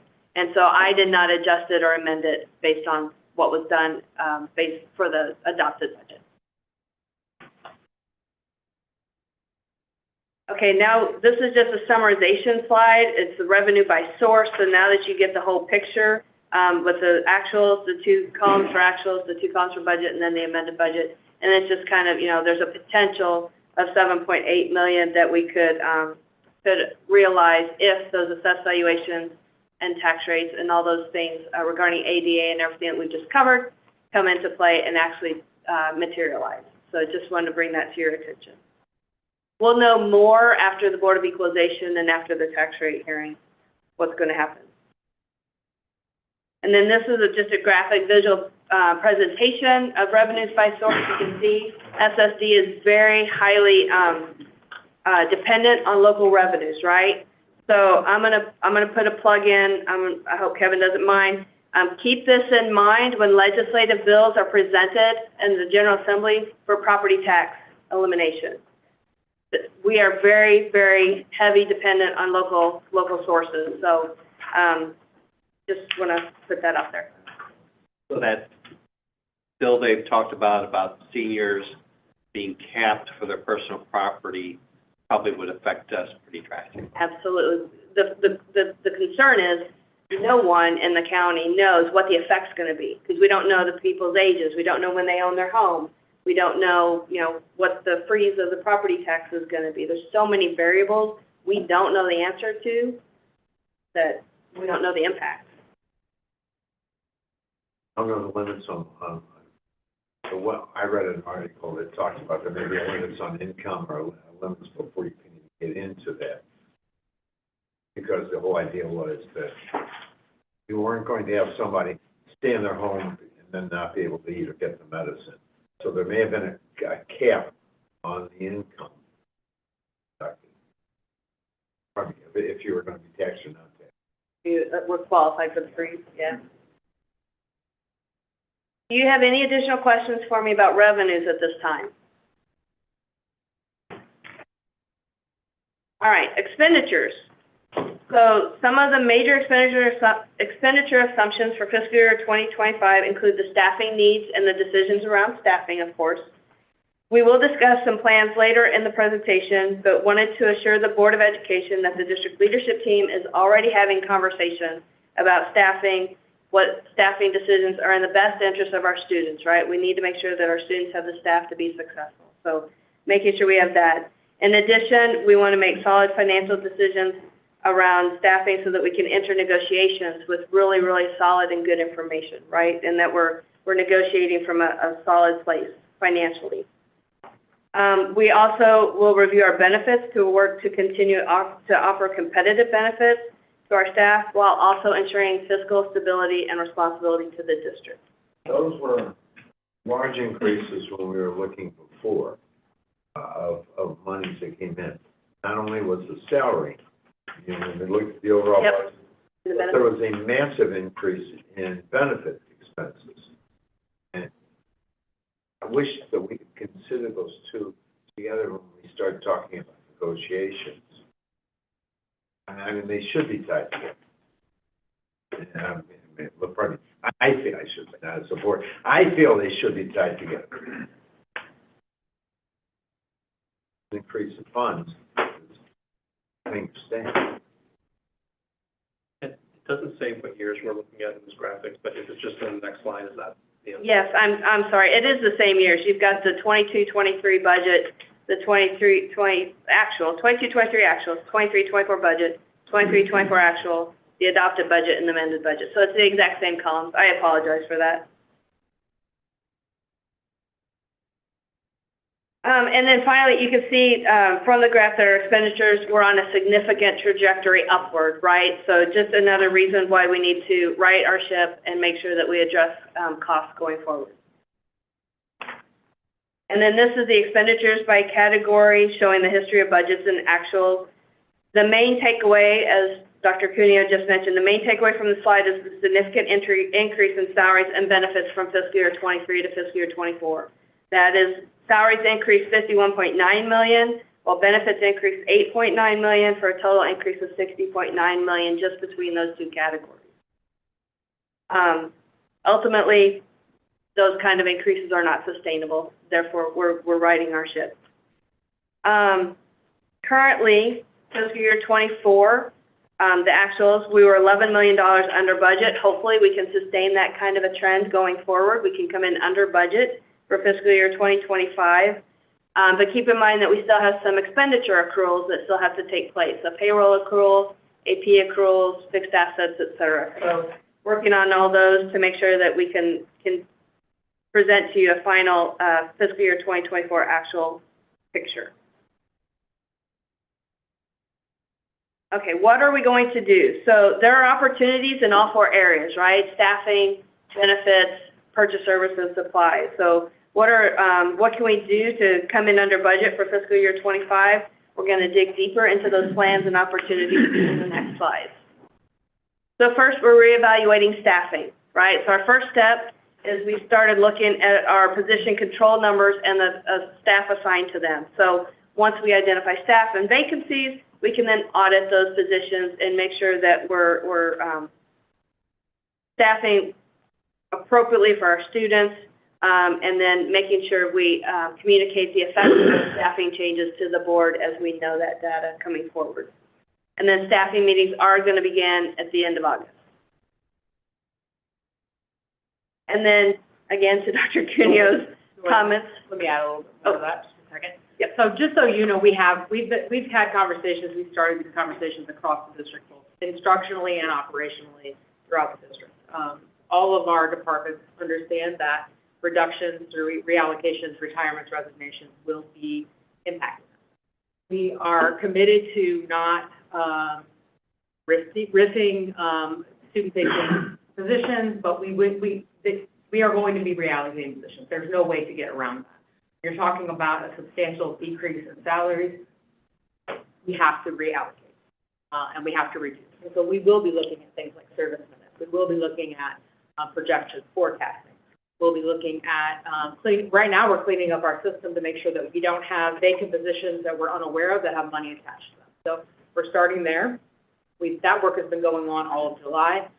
We have meetings scheduled with each chief to talk about where we can reduce, upcoming retirements, maybe on, and where we can reallocate, what vacancies are currently listed, what vacancies we could reallocate those to other places. In addition, anything that is not student-facing, so anything that isn't a teacher level, student-facing, or a paraprofessional position, we are reviewing prior to posting. So we are very active right now in the process of reviewing staffing. We recognize this is the biggest expenditure for our district, and we also recognize that in order to right the ship, we need clean data to be able to stand and say, we know that this is the data, so we can make decisions that are grounded in reality. When you have dirty data, I don't know if that's a good word or not, then the decisions that come from that are going to be suspect. And we felt that last year. So I think to Dr. Griffith's point, you know, we discussed this last year as a board in numerous meetings. We discussed this at governing council meetings, just in moving forward and what the steps would be. And now the time is here to be able to lead forward these pieces. The staff committee did start in July, and really a part of that righting the ship is what we talked about, is being able to have some institutional control and be able to take back what we need to be able to do, just as it relates to providing staff for students. And so at the end of the day, and Cindy will get into it in a little bit here, but at the end of the day, when you look at the just large salary increases that we have, or large salary amounts that we have, that's where we have to be able to target to be able to reallocate some of those positions. I think the best thing about this is really, and again, those numbers are still there and they'll be tweaked a little bit, but really with the 605 that retire or resign a year, the best thing about this is that we don't have to rift anyone, right? We don't have to go into a rift and because that's a space and place where we don't want to live. We have the opportunity to do it through attrition. But the key piece is that we have to start now. This is not a rock that we can kick down the road for a year from now, for 2 years from now. We need to be able to start that work now, to continue and to be able to level out where we need to be with the fund balance. And we also reemphasize when the person's hired by SSD, they're hired by SSD, not in a particular partner district. They're hired by us. Well, I think that's really, piece of the work of the committee that's taking place, and Dr. Lyles is leading that work also, just being able to really be able to place staff where those pieces are. I think I also want to piggyback on your point, Dr. Cooney, about the benefits. We understand that our union members don't necessarily negotiate their benefits. Those are pieces that come as an employee. I think the piece you're speaking of is just the negotiations and what those benefits were through negotiations. And so I think that collectively, as we will be going through negotiations again, that we'll take a look at what those pieces are. May not be a bad idea, to let them know at the time of salary negotiations what benefits cost. Because we do adjust, we have increased benefits in certain areas, and I'm not knocking that we did it, I'm just saying that costs money. I'm really excited you're doing this committee work, because I'm assuming you have people from all different levels. One of the areas I see concern is when you're dealing with our partner school districts. These are those school district kiddos that we're coming into their building and providing services for. We are bound by an IEP to provide certain services. However, the school district doesn't want to pick up the services for that child beyond the IEP, possibly. They want us to provide an extra aide or someone else to help with that child throughout the day. And I think we have to have a serious conversation with partnering districts of, these are your kiddos, we're here to help provide IEP minutes. If you need extra support in the lunchroom, on playground, whatever, you need to be thinking about that as a partner district. Where's your responsibility? And that's a real hard, I get it. It's a real hard conversation to have. But on the other hand, I see so many teachers say, why did this kiddo in my classroom get the services? Why aren't we providing them? And it's like, well, wait a second, it's a legal qualification of services and minutes, and it's a partnership. Right, that relationship is super important. They've also asked that we start planning early, so it is our intention to be communicating with partner districts early in the process. We've been very clear, both with governing council in our last meeting, and as Dr. Mack has been speaking to superintendents, and Ms. Moore's been speaking with liaisons, that we are going to have to approach. So it should come as a surprise to no one, including our partner district partners. I also see that with the start of the school year, there's always that kid that shows up a week after school starts that, boy, they need services, and we need to be there to provide them too. So we are having no problem providing services Yeah. with regards to the amount of staff. yeah, that's what I'm thinking too. The issue becomes the desire to not have to reallocate across the Right. Yeah, that's. I mean, you look like you wanted to say something, and then all of a sudden, I saw your hands go out, and then That's like we have a formula for adult sport. Like, there's no reason for us to be getting into negotiations or conversations about what a student should or shouldn't have when the district has clearly spelled out how that decision is made to meet every student's needs. So it's just not a conversation that should be necessary. It's a waste of time, resources. Follow district policy to meet student needs, and bodies will move as they need because we provide services to children. I just get frustrated when we get into adult problems when our goal is, what the mission was at the beginning. It's like, just to be clear, I feel like the mission vision should be a part of every single presentation, because when people log onto these Zooms, they need to understand like what we are actually here to do. But that's another point for the end of the meeting. I got a whole list of things that I'm just like. But we're also pulled in by partner districts to try to do more. Yeah, I just think it shouldn't be a conversation because it is a policy written and there's a very clear formula around how those decisions are made to meet student needs. Just to remind everyone, you're live. Just saying. But you're doing a great I stand on job. what I said. It's difficult to be I see. pulling that line. I saw your hands moving. Thank you for recognizing. I'm saying, I didn't hear any voices, but I saw the hand going, I don't, wait a minute, I want to hear what she had to say. Thank you, Dr. Cleveland. Okay, so moving on to the benefit, part of the cost evaluation. So we can absolutely meet with Marsh McLennan Agency, they're our insurance brokers, review our plans. We can discuss with Business Health Coalition, they're our pharmacy person, we can talk about our pharmacy claims and the impact, especially at GLP-1s, the weight loss drugs.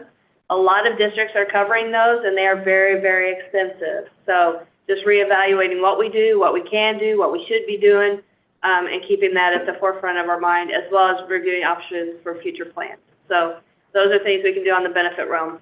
We have to cover at least one of them. Just pick one, cheapest one, but. Well, I mean, they're like, folks with diabetes, everything. They lead to better health. Really passionate about the health impact of everyone. Some Yeah, of the there's older huge ones are- benefits, we just have to weigh the financial costs.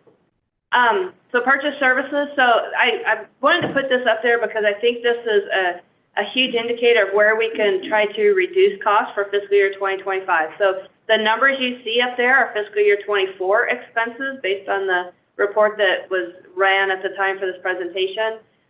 So 19.2 million, instruction services, 5.6 another professional, 17.9. So Kevin and I have already started collaborating on where are some areas, how can we do some cost reduction in these areas, evaluating different opportunities. And so just wanted to let you know that, as well as the district's already implemented some institutional controls in place to make sure that we can reduce and reduce our expenditures in these areas as well. So. Got a couple questions on that slide. One, what is other professional services if it's not sub?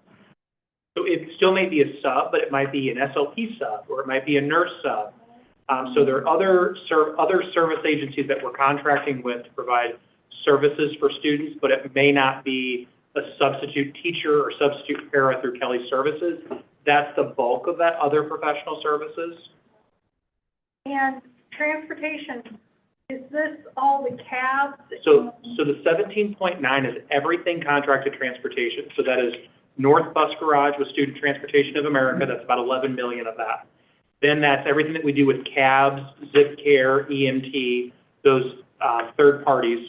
And then it also includes, we have the bill back agreements with Parkway, Melville, and Kirkwood, which all three of those 10-year agreements are up this year. So it's another thing for us to evaluate, where the Parkway agreement right now is about 2.9 million. The Melville agreement is about 1.5, and the Kirkwood agreement is about 600,000. Bus garage, what is bulk? The North Bus Garage is the bulk of it at about 11 million, but that does provide services for the whole North County region. I do have a question when it comes to custodial care, if you go back. At some point, and this may be an additional cost, okay? We have talked before about bringing that in to our own staff, to our own, and to employ some of our students. I don't want to get that lost here. At some point, I would like to see that discussed about us, and it make it, God, for me to say this, it may cost us more money. But I think that would be money more well spent if we hired our own graduates. And the reason why custodial was listed as one of those opportunities for us is because currently with our contract, whether they're fully staffed or they're understaffed, we're paying $2.4 million. We're getting the monthly bill regardless of what their staffing level is. And so that's one of those things to look at. Are there other ways to do this where if, like, for example, if you were in-house and you were short-staffed, at least the district would be saving money while you're still trying to make things work, as opposed to continuing to pay the price and not necessarily receiving the services that you're intending. So that's why we do think there's some opportunity with custodial. Time about talking to our food service about hiring some of our people. Our guys are doing the same thing with custodial. Well, that may cost more, I think. That would set a good example, be a good model for other places to follow. And I would, at some point, I would like to see at least that looked at. And to see if it is, first of all, if it's economically feasible and if it can be done with about breaking the bank. Okay, in regards to supplies, the key here for me is we just need to make sure we review our internal controls and hold our budget owners and supervisors, accountable for making sure that they stay within their budgeted allotments for supplies, right? So hopefully coming in within or under budget when it comes to supplies. And then providing budget training to those budget owners as needed to make sure that they're successful. So here's the summary. So revenues and expenditures all together to kind of give you a sense. You've seen the 2 green columns and the 2 yellow columns before in the very early on slide as we did our first gallery walk. Now it just has the amended budget next to it as well. You can see the orange fund balances. So I started the amended budget for in the blue column with the current fiscal year 24 ending fund balance of the $290 million. So then you can see the effect. The budget, adopted budget is 38.94, but my amended budget, because of that lower beginning balance, is the 36% for fund balance. So as we continue to finalize fiscal year 24, we'll figure out what that ending fund balance is, and that will affect our FY25 beginning balance and fund balance. Maybe it might be $12 million different. Any projections based on what you have so far? When we may need to go back for a tax increase? You are just great with my segues, aren't you? I have a slide coming up. Can you hold on for a second? Okay. So next, I just wanted to kind of show some of the capital project fund. Again, we talked about there's tax levy in all funds. We focused on funds, the general fund, the special revenue fund. Now we're going to focus on capital projects. So with moving the 3 cents from the capital project fund to the general fund, there's still some tax revenue gains of $3.5 million. You can see the biggest key, in my opinion, in the fiscal year 25 adopted column. We thought we were going to start the fiscal year with $2.8 million and kind of get down close to zero, about $162 with a transfer from the general fund. Because of starting in that capital fund with a higher dollar amount, around that $18 million, there's no reason, no necessity of transferring any money from the capital fund into or from the general fund into the capital fund to balance out that budget, right? So, which helps the general fund ultimately keep that revenue, that money in the general fund and that fund balance higher. So having a healthy fund balance in the capital projects fund also helps the general fund by not having to cover any negatives or any decreases in that fund going forward. So, We'll also shorten our meetings because we always have 1 or 2 times that we have to vote on that. For the transfer? Yeah. And the resolution. So, in addition to the Capital Projects Fund financial information, just wanted to remind the board that we are working on a 10-year facilities plan, hoping to present something to the board in the winter. And as we're working through this plan, we're also going to be working to ensure that the tax levy is sustainable, is sufficient enough for any projects identified with that facilities plan, right? And so that the tax levy can sustain any work that's budgeted going forward, so we can maintain that healthy fund balance. Any questions, additional questions at this time about expenditures? Okay. All right, so just kind of wanted to remind the board that we are focused and remembering the Righting the Ship plan. And so the objectives, whether it's staffing, the capital projects reallocation, the non-wage cost containment, keeping those in our minds so that we can always strive to meet those objectives going forward. This is the strategies again for that Righting the Ship. And then the totals by strategy over the 5 years. So again, keeping this in the forefront of our minds. So each year as we do our forecast, which I'm going to get to in a minute, Dr. Cuneo, making sure that we're trying to meet the totals and the results of the Righting the Ship plan. I'm trying to wrap, but I do have a question, if you don't mind. Yes. There's the slide 37, the capital projects fund numbers. Will those numbers be subject to change considering our prior agenda item when it comes to the finance changes? Yes, sir. Yes, those budgets will be amended based on what needs to change, moving the budget out of capital projects fund into the general fund based on the thresholds, yes. So we'll get an update as soon as that happens. Yep, as we work That won't through change that. dollar. It shouldn't change dollar amount, right? Yeah, it'll be a shift between funds, Just a shift, gotcha. Okay. yes, yep.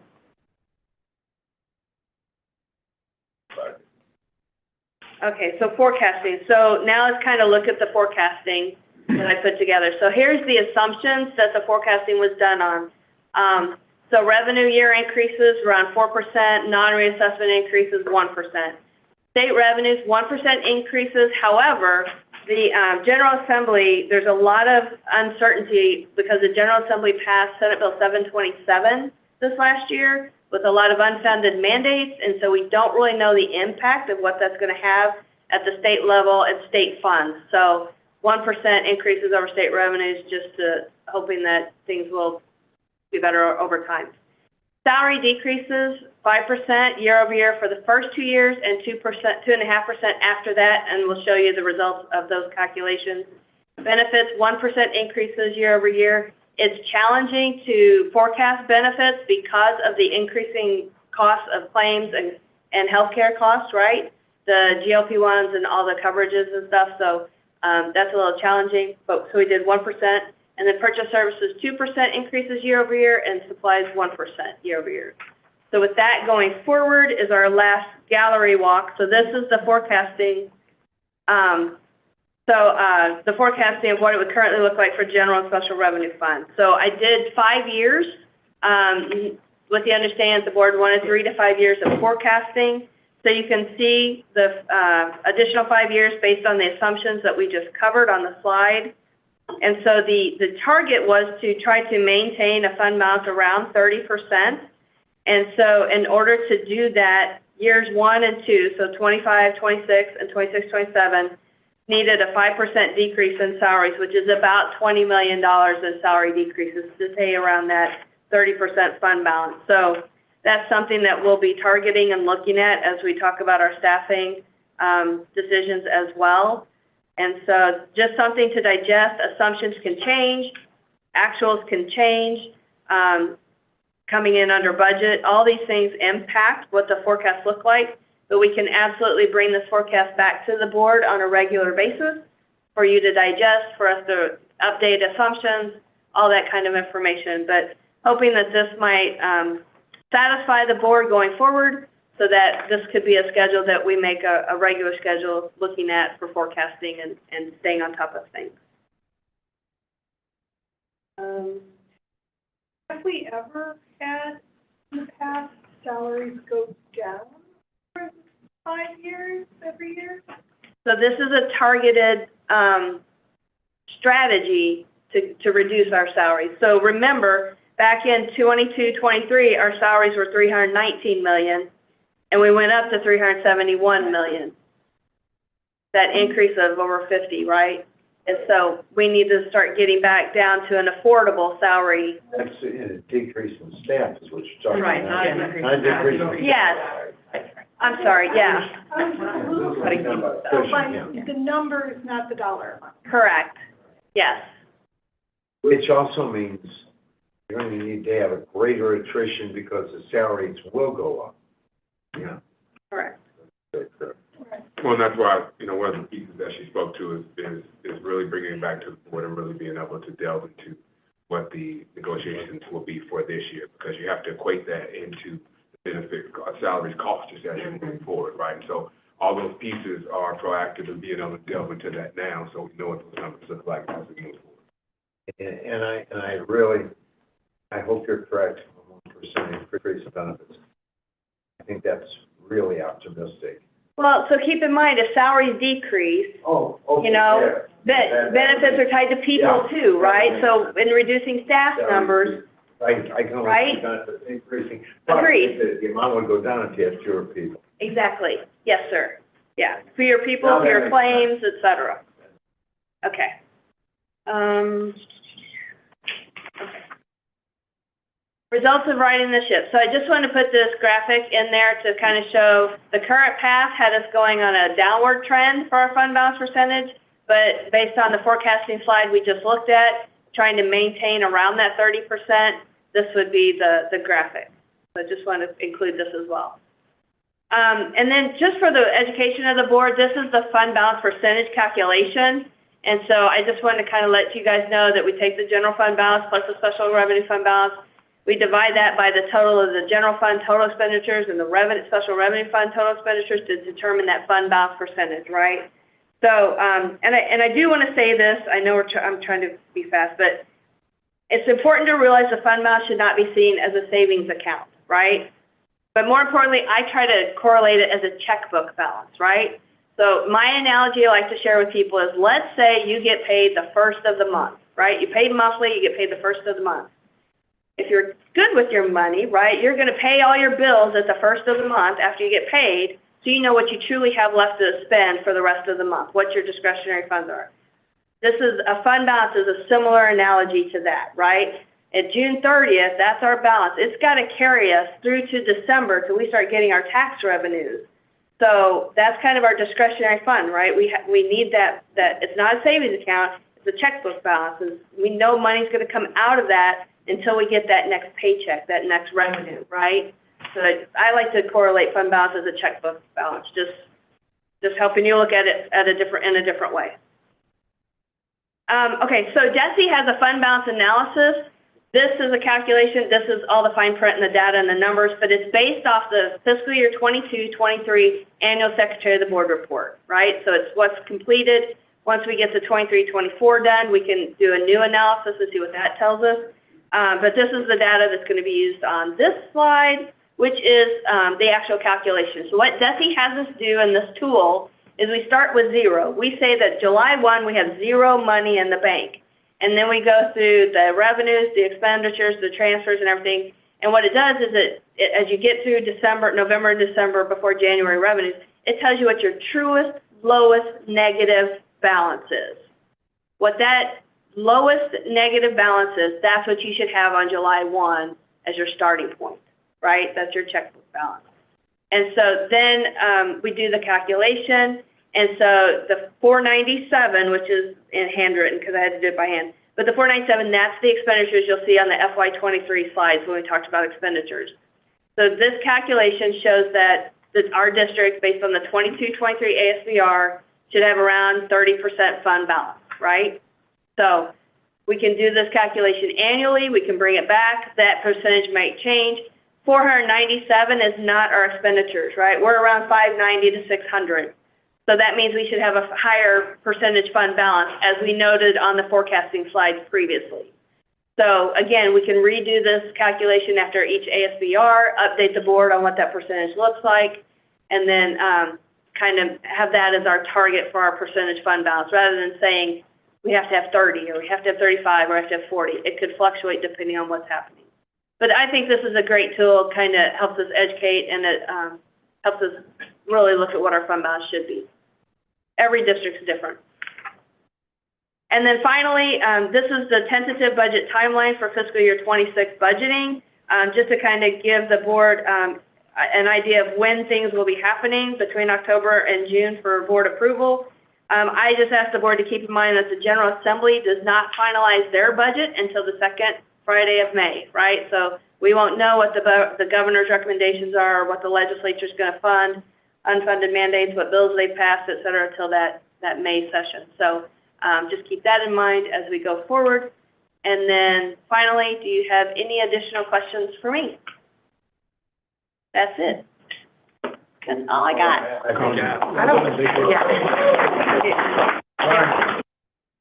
Questions? I definitely have some thoughts. So I've sat here and of course, being new to board work, I was like, it feels different about my experience today, right? Like, honestly, I was like, this just feels different, because I'm usually sitting in budget meetings going, like, I'm just trying to get it.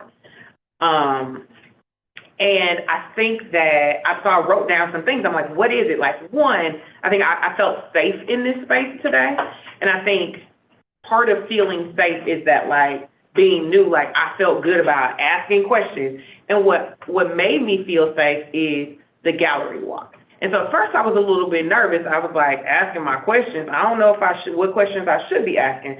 And then I wrote down the things I had and then I put them up. And there was no like call out around who asked the question. So whether it seemed elementary or not, it felt good to just put my thoughts up there. I apologize then for calling you out when you, I thought you were. Yo, you did it, 'cause you felt my words wanting to jump out of my face. That wasn't about like, these like numbers. I appreciate that. It's just the numbers of like understanding where these lines, like what the line items are and what the acronyms are. It just felt safe and you gave us a space. It was inclusive, but also safe. The transparency, and then I think the receipts. So what I appreciated was like you were telling us information, and some people, because of their experience, are like, oh, I know where this data is coming from. I know where this information is coming from. I didn't. And so for you, like, snippet tools, like, actual, like, here's what this newsletter said, here's what Jesse is saying, the receipts make it so much better, and then it gives me something to go back and reference. So I just needed to, like, halfway through, I was like, yo, this is amazing. Thank you so much for being this thorough and intentional. Because you've been here like 2 days. So thank you. Any other questions, thoughts, concerns? I have a comment. First of all, thank you for the presentation, it was great. The comment is I'm always a bit nervous about round numbers not being plugged in, including -5%, -5%, and 2.5%. I understand these are goals, I understand why you. Yep. So, just concerned about the intention is there, and I'm worried about is actually just, making it happen in a way that allows the district to fulfill its mission. And so, so there are different approaches, right? So we could have done 2.5% straight across the board, right? And done 9 million. But at that point, your fund balance is going to decrease, and you're going to go down into the mid-20s. I took my calculator, right? So to your point, yes, and it is all about decisions and assumptions and what can be done. You're right. Would it be possible? This is something that we have not had. Would it be possible that we have this every year? Yeah. It might look a little different, but yeah. Oh, no, the numbers I know, and this may look different. But I don't want to ever get stuck in the situation that we were before. And I think this would be real helpful. Well, I think, Make sure it doesn't happen. yeah, I think to say, not only the individuals who sit at this table, but collectively the individuals that are around the room, we lead with transparency. And so, if we're not transparent at the end of the day, I think it just leads to more confusion and more chaos. And so I think this piece, and then also we talked about our budget retreat with Governing Council can be that we move forward with, just as really relates to what the numbers are. I like it being live streamed. I like not everybody on this, I like everybody on this board hearing it, but I'd like to have anyone who wants to hear it, be able to hear it. Yeah. And if that occurs, everybody can always be on board, if they choose to be. I like this idea. And typically I would do this in the April, May time when we're actually bringing the budget to you for approval. No, that's mine. I bring that up, that's going to be a board's decision. If everyone would like, but I see people nodding their heads, I think this would be fun. Very beneficial. Any other questions, comments, concerns? I was saying in my previous board experience, we would give the data. All right, do I have a motion for adjournment? So moved. All in favor? Aye. All opposed? Thank you very much. Thanks for the jump in, both of you.